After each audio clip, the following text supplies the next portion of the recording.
Assalamualaikum warahmatullahi wabarakatuh. இன்னைக்கு என்ன videos பார்க்க போறோம்னு பாத்தீங்கன்னா ஃப்ரைடே vlog-ஓட பார்ட் 2 கண்டினியூவேஷன் தான் பார்க்க போறோம். ஃப்ரைடே vlog பார்ட் 1ல அம்மா செஞ்ச மட்டன் பிரியாணி அப்லோட் பண்ணிருந்தேன். இது வரைக்கும் நீங்க பார்க்கலனா கண்டிப்பா கிளிக் பண்ணி பாருங்க. ஒருவேளை இப்பதான் நம்ம சேனல் ஃபர்ஸ்ட் டைம் பாக்குறீங்கன்னா மறக்காம நம்ம சேனலை சப்ஸ்கிரைப் பண்ணிக்கோங்க. அப்படியே பக்கத்துல இருக்க பெல் ஐகானை கிளிக் பண்ண மறந்துடாதீங்க. வாங்க வீடியோக்குள்ள போலாம். மதியம் லஞ்ச் முடிச்சிட்டு நாங்க அப்படியே கொஞ்ச நேரம் ரெஸ்ட் எடுத்துக்கிட்டோம். நெக்ஸ்ட் ஈவினிங் வந்து ஒரு 5 o'clock மேல ஸ்பெஷலான ஏலக்காய் டீ போட்டு குடிச்சிட்டு கொஞ்ச நேரம் பேசிக்கிட்டு இருந்தோம். டைம் ஆயிடுச்சு. சரி இதுக்கப்புறம் நம்ம பார்க்குக்கு போலாம்னு சொல்லிட்டு ஜுகேனாவே அழைச்சிட்டு வந்துட்டேன் பார்க்குக்கு. ஏன்னா ஃபர்ஸ்ட் டைம் பார்க்குக்கு வந்தோடனே ரொம்ப எக்ஸைட்மெண்ட் ஆயிட்டாங்க. ஜுகேனா அங்கே பாரு. ஜுகேனா ஜுகை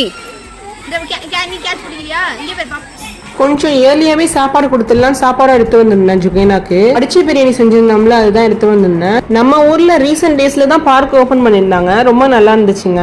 பார்க்ல நிறைய பசங்க விளையாடிட்டு இருந்தாங்க. அதோட அவங்க பேரண்ட்ஸும் வந்திருந்தாங்க. சோ நல்லா இருந்துச்சுங்க. எப்பவுமே ஈவினிங் வந்து நிறைய பசங்க விளையாட வந்துருவாங்க. அம்மாக்கள்லாம் இருக்கிறாங்க. அவங்க வந்து நம்ம குழந்தைங்களை நம்ம டிஸ்டர்ப் பண்ணாம இருந்தா போதும். நம்ம ஏதாச்சும் ஒர்க் பார்க்கும் போது நம்ம வந்து டிஸ்டர்ப் பண்ணக்கூடாது. மொபைல் பார்த்தா பரவாயில்ல, டிவி பார்த்தா பரவாயில்லன்னு நினைப்பாங்க. சோ அந்த மாதிரிலாம் இல்லாம குழந்தைங்களோட ஆக்டிவிட்டிஸை நம்ம எப்பவுமே ஃபோக்கஸ் பண்ணணும். நம்ம குழந்தைங்களோட மைண்ட் செட் என்ன ஆகும்னு பாத்தீங்கன்னா நம்ம அம்மா வந்து நம்மள கவனிக்கல, சோ நம்ம எது செஞ்சாலும் பரவாயில்ல, எந்த கேம் வேணாலும் விளையாடலாம், எது வேணாலும் பார்க்கலாம் அப்படிங்கிற மாதிரி போயிடும். அந்த மாதிரினா நம்ம பிள்ளைய முடக்கி வீட்லயே வைக்காம இந்த மாதிரி வெளியில அழைச்சிட்டு வந்து விளையாட வைக்கும் போது பாத்தீங்கன்னா அவங்க மைண்ட் ரொம்ப ஃப்ரெஷ்ஷாகவும் ரொம்ப ஆக்டிவாகவும் இருப்பாங்க. அங்க என்ன ஒரு முக்கியமான விஷயம்னா அவங்க நாலேஜ் பவர் வந்து இன்னுமே இம்ப்ரூவ் ஆகுங்க. அவங்களுக்காக டைம் ஸ்பெண்ட் பண்ணிருக்கோம்னு அவங்களும் ரொம்ப ஹாப்பியா ஃபீல் பண்ணுவாங்க. நம்ம வீட்டுல பாக்குற ஒர்க்குக்கு நம்ம எவ்வளவு இம்பார்ட்டன்ஸ் கொடுக்குறோமோ அது தானே நம்ம குழந்தைங்களுக்கு ஃபர்ஸ்ட் ப்ரையாரிட்டி கொடுக்கணுங்க. ஏன்னு பாத்தீங்கன்னா நம்மளோட குழந்தைங்க வந்து அதிகமா போன் பார்க்க கூடாது. இதனால என்ன ஆகுதுன்னு பாத்தீங்கன்னா ரொம்ப ஹைப்பர் ஆயிடுறாங்க. மாதிரி போன் பாக்குறதுனால என்ன ஆகுதுன்னு பாத்தீங்கன்னா குழந்தைங்களோட பிரைன் டெவலப்மெண்ட் வந்து ரொம்ப கம்மியாயிடுதுங்க. இந்த மாதிரி ஆக்டிவா வந்து ஏதாச்சும் அவங்க பண்ணும்போது தான் அவங்களோட பிஹேவியர்லயும் நல்ல சேஞ்சஸ் இருக்குங்க. சோ இந்த மாதிரி நீங்க உங்க ஊர்ல பார்க்க போட்டிருந்தாங்களா சரி, இல்லைன்னா உங்களோட கார்டன்லயே இது மாதிரி பிளே கிரவுண்ட் மாதிரி ஏதாவது செட் பண்ணி உங்க குழந்தைங்களுக்காக நீங்க டைம் ஸ்பெண்ட் பண்ணி எப்பவுமே நீங்க வாட்ச் பண்ணிட்டு இருக்கீங்க. ஏன்னா உங்க குழந்தையோட ஃபியூச்சர் வந்து உங்க கையில தாங்க இருக்கு. 2 o'clock பார்க்க மூடிட்டாங்க. வந்து நைட்டு பிரியாணி சாப்பிட்டுட்டு கொஞ்சம் இருந்துச்சு மதியானம் செஞ்சதுல சாப்பிட்டுட்டு நாங்க படுக்க வந்துட்டோம். வந்து கிளைமேட் ரொம்ப நல்லா இருந்துச்சுங்க. மழை வேற பெய்ய ஆரம்பிச்சிருச்சு.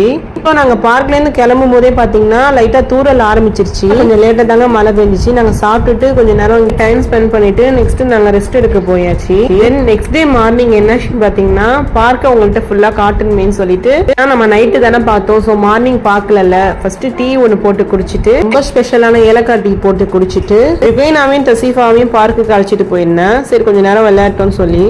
மார்னிங் ரொம்ப கிளைமேட் நல்லா இருந்துச்சுங்க. இப்படா அழைச்சிட்டு போவாங்கன்னு ஜுவேனா காத்துக்கிட்டு இருந்தா. ஸோ அந்த மாதிரி தான் அதுக்குள்ள பாத்தீங்கன்னா 2-3 பசங்க விளையாடிட்டு இருந்தாங்க. ஸோ அந்த அளவுக்கு யாரும் கூட்டம் இல்லை, இருந்தாலும் நல்லா இருந்துச்சுங்க ஃபுல்லா பாக்குறதுக்கு. இந்த மாதிரி பார்க் சைட்னா நீங்க அழைச்சிட்டு வந்தீங்க வச்சுக்கோங்களேன்.